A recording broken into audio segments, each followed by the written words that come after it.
Planetarity, a condition rendered through the extensive planetary scale computational infrastructures generating interdependent effects between different scales, locations, and times.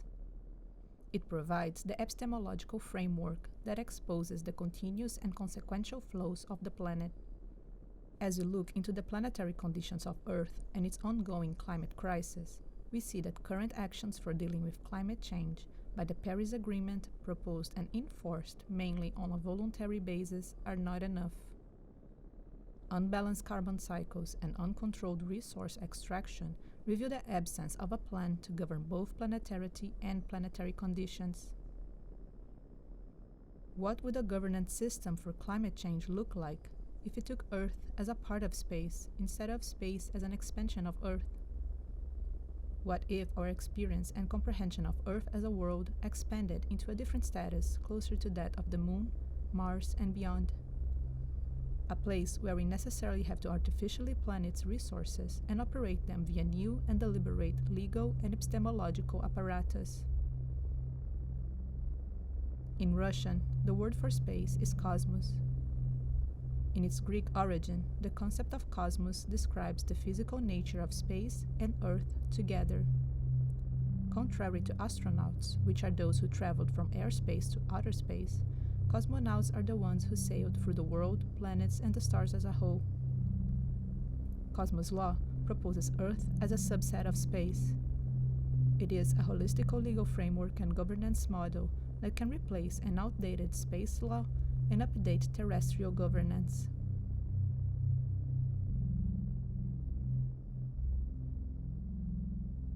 Humans have always been in movement.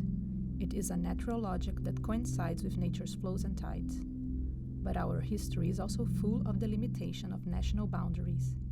Today's Westphalian model of sovereignty implies that each state has exclusive power over its territory, including resources. However, planetary flows obey different spatial logic. Geochemistry operates through a decentralized flow that organizes and is organized by interdependent, multiscalar, and polytemporal effects. As Western history centered human boundaries as the mechanism through which to govern planetary resources, a fragmented and mismatched model of sovereignty took place. One that configured imperialist expansions, disputed markets, and short-term thinking, and in the process shaped the initial legal blueprint that would justify itself. Terra nullius was one of the first legal principles that set the tone for the following generation of laws. A Latin expression for nobody's land, terra nullius posits that if a land seems unoccupied, then it's free for acquisition through occupation. It is at the core of the Roman Empire expansion and that which gave the contingent history of colonialism its foundation. Lands external of imperial sovereign territories were seen as empty outsides. The following timeline with 4 examples will show how the terra nullius mindset informed other practices, conventions, and treaties. Between the 16th and 18th centuries, naval privateers such as the West India Companies were private corporations granted jurisdictional powers by the North Sea empires. They acted as an extension of the sovereign state in colonies as a way to resolve issues of control and enforcement, such as execute convicts and negotiate treaties. They extended foreign jurisdiction into occupied land. The Guano Island Act from 1856 allowed any American citizen to possess resources and proclaim United States jurisdiction in any unclaimed island with the bird guano feces, a valuable fertilizer and gunpowder production material. Under the Guano Island Act, more than 1,000 islands were occupied by the United States, and the act paved the way for resources being claimed without territorial ownership. It is currently still in force. Both practices are the precedent for public and private cooperation, as well as private forms of jurisdiction execution beyond national borders. In 1961, the Antarctic Treaty System legislated that the continent should be divided among several nations, but the Mary Bird Land portion would remain unclaimed, making it the single largest unclaimed territory on Earth. This agreement will expire in 2048, and new claims over disputed areas might lead to a new global conflict. Common territories have had their status change before, when powerful actors are interested in their resources. Such is the case of continental shelves, underwater parts of the continents that surround coastal lines of nation-states. These areas are full of assets such as fossil fuels and were previously stated as commons. Their status changed in 1964 with the Continental Shelf Convention, which granted rights to countries to claim ownership and explore the areas for their own benefit. As different precedents shaped laws of land occupation, from international treaties to disputed political imaginaries, and as technical and social apparatus allows humankind to go further into and exploit unknown territories, one key factor becomes apparent. Legal frameworks are created by need, by those who have the power to either shape them by convention and norm, or by proposition and negotiation. Not only space is seen as empty, but the space of law is also a terra nullius, an empty space that gets occupied and wielded on the go. Land, resources, and infrastructure are tied together in an intricate relationship when it comes to territorial exploration and occupation. It fragments planetarity and presumes mismatched divisions for planetary conditions. This relationship gets more complicated as we expand through outer space, repeating similar logic.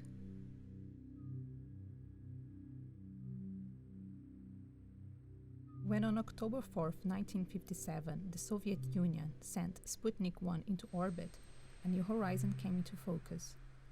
It was the beginning of the space race. Its launch triggered a new set of conventions and treaties regarding sovereign airspace and outer space territory. A new horizon of exploration and occupation called for new legislation. The next timeline looks into space law and 3 space treaties in more detail. The Outer Space Treaty from 1967 and its 3 follow-ups laid the foundation for international space law.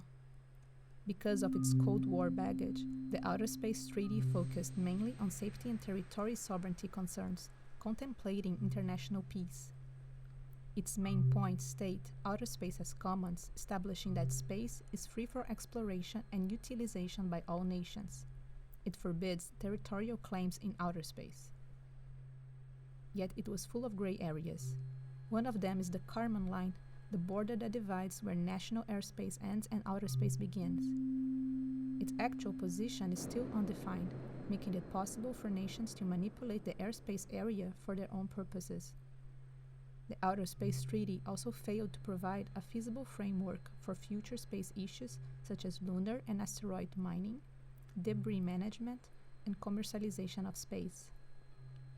One follow-up is of special interest. The Moon Treaty from 1979 envisioned an updated framework, more egalitarian and accountable, focusing on the use of the Moon and other celestial bodies. It emphasized the concept of the common heritage of humankind to outer space activities and proposed the creation of a regime that would regulate mining and prevent the Moon and space resources from becoming a source of international conflict. However, it is still currently only ratified by 11 countries, since powerful actors like the United States and Russia didn't support its terms. In an attempt to get leverage to an unbalanced space race and orbital space occupation, equatorial countries put forward in 1976 the Bogotá Declaration, which proposed that the geostationary orbit of Earth would be tied to its corresponding location's country as a gravitational sovereign expansion. The geostationary orbit hosts most of the communication satellites, since its fixed position allows for antennas to be permanently pointed at their specified location.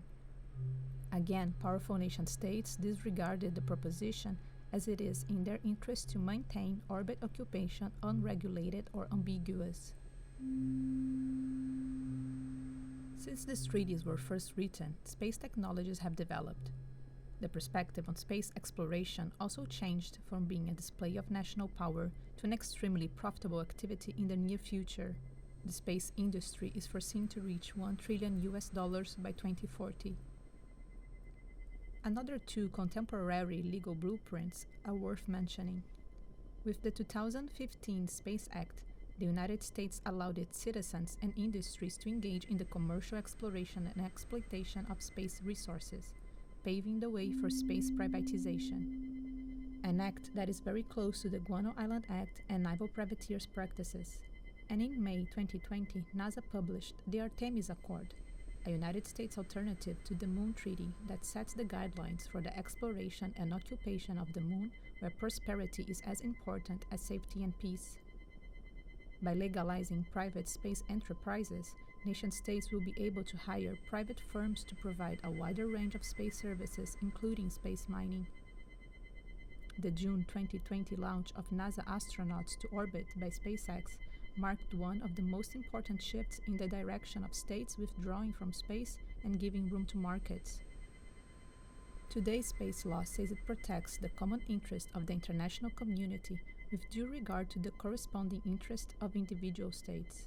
So far, it was successful primarily because it has corresponded to the interest of major powers, making space affairs indispensable from terrestrial geopolitics. As the economic interest of individual states in space are rising, a new robust international legal framework is needed to ensure a balanced space exploration that will actually benefit all humankind. Furthermore, the way we govern new resources and commons in space could define how we should govern the terrestrial ones. Space law could become a model to revisit the legal blueprints of resource exploration on Earth itself. After exploring the history of land and outer space legislation, a few problematics come into focus. First is the question of Westphalian sovereignty when state power and autonomy is contained within its territory. In space, sovereignty is defined by the vehicle and infrastructure, meaning that nation-states retain jurisdiction over cosmonauts or any spacecraft launched under their registry, expanding their territory to space via spacecraft. Countries like Luxembourg already hold more space in space than on Earth. On the other side of sovereignty and liability is orbit occupation and space debris. Because nation-states remain their liability for any object they launch, no one else can seize it. With no legal obligation to remove the objects, nations continue to occupy orbits without any consequence, generating orbit jams and immense amount of debris. Infrastructure sovereignty is already redefining the Westphalian model into a radically vertical one, and future orbit occupation depends on better regulation of this verticality. Besides horizontal world order, space occupation is challenging other boundaries too. Current planetary infrastructure is already dependent on an increasing number of space-based services and vice versa. Space infrastructure depends on ground infrastructure. The terrestrial network of ground stations and internet network enables space exploration, reinforcing the fact that, in order to go to space, we need the whole planet to cooperate. However, there are specific places on Earth that are particularly well suitable for outer space activities. Their locations enable receiving signals that could not be caught everywhere. Such territories gain a different kind of leverage over space programs and industries. Finally, there is the issue of competing planetarities. Earth's own planetarity came to view in different ways, varying from astronomy to Cold War military surveillance. Yet the weather satellite monitoring and modeling developed through the climate sciences have also generated the image of the Earth as a planet. This epistemological framework should be radically used not only for climate monitoring but also for planetary governance. Resource extraction, infrastructure sovereignty, debris removal and liability, and the absence of leverage against powerful actors exposes how the present configuration of outer space exploration still follows an empty outside logic. Current international space law continues to reproduce law as terra nullius, instead of envisioning a legal status for planetarity as such. Cosmos, the physical nature of Earth and space together. Kosmos Law expands space law to include governance of planetary conditions, seeing the Earth and outer space in their indispensable connectivity. It opposes the terra nullius mindset and instead of seeing space as empty, sees it as full.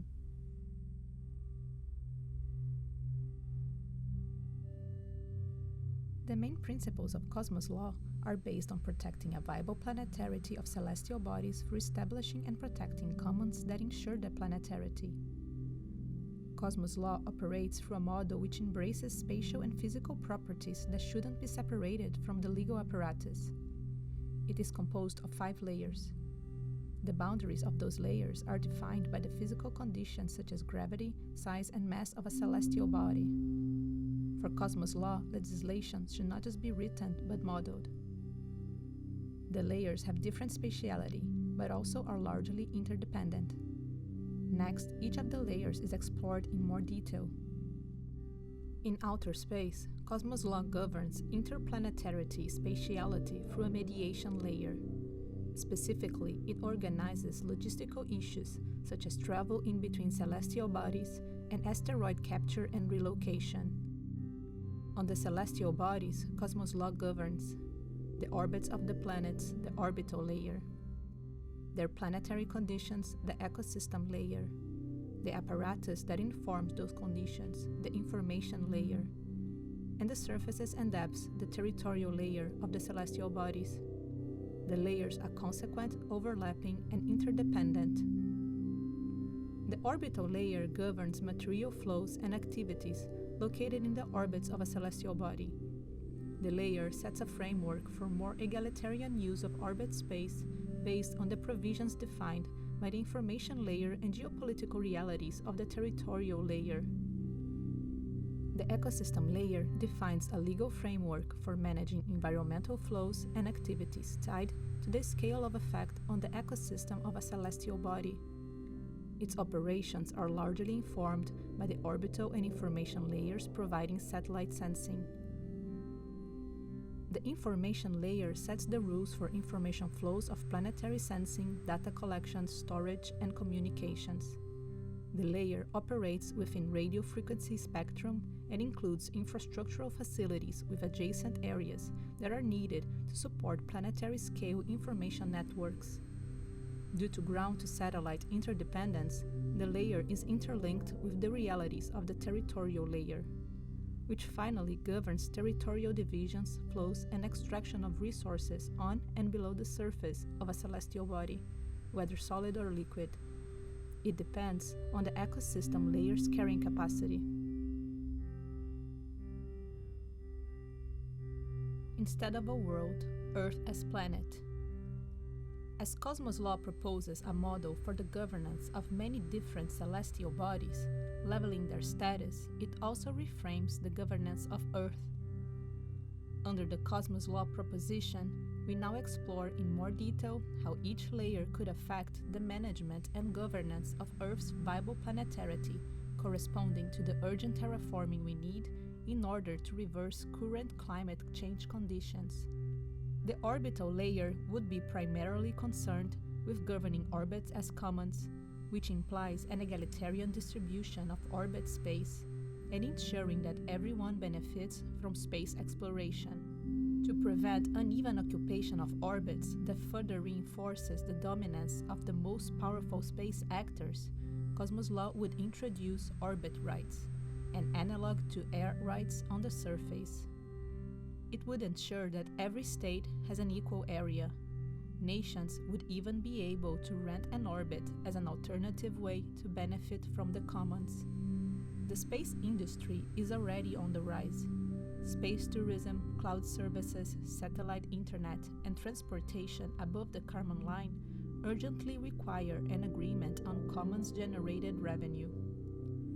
Under Kosmos Law, this could possibly be explored through a taxation system used towards maintaining the whole orbit infrastructure, similar to toll roads fee, or even operations on other layers, such as climate maintenance. The ecosystem layer would be primarily concerned with the vitality of ecosystems, and on Earth it would establish a legal regime for climate change mitigation. It would identify the hotspots of our ecosystem that are vital to its existence and reframe them as commons. In this regard, carbon sinks are an optimal example, since they are indispensable for Earth's viable planetarity and climate equilibrium. Currently endangered by unilateral governance or predatory practices, algae-rich oceans and forests of the Amazon and Siberia would instead be protected territories outside of any nation-state sovereignty. Besides future carbon emissions, past and current carbon flows are an obstacle for balancing Earth's climate. Constantly informed by climate monitoring from the information layer, these emissions would be managed through transnational practices of carbon capture and storage. By establishing a planetary sensing apparatus on Earth, the information layer will facilitate the resolution of two main pressing issues. One being better monitoring and modeling of climate change, the other egalitarian exploration of space. Because the ground segment is as important as space infrastructures in orbit, scattered areas on the surface of our planet that are particularly well suited for infrastructure that enables exploration of outer space would be identified and protected, similarly to the Astronomy Geographic Advantage Act that protects strategically important areas for astronomy and related scientific endeavors.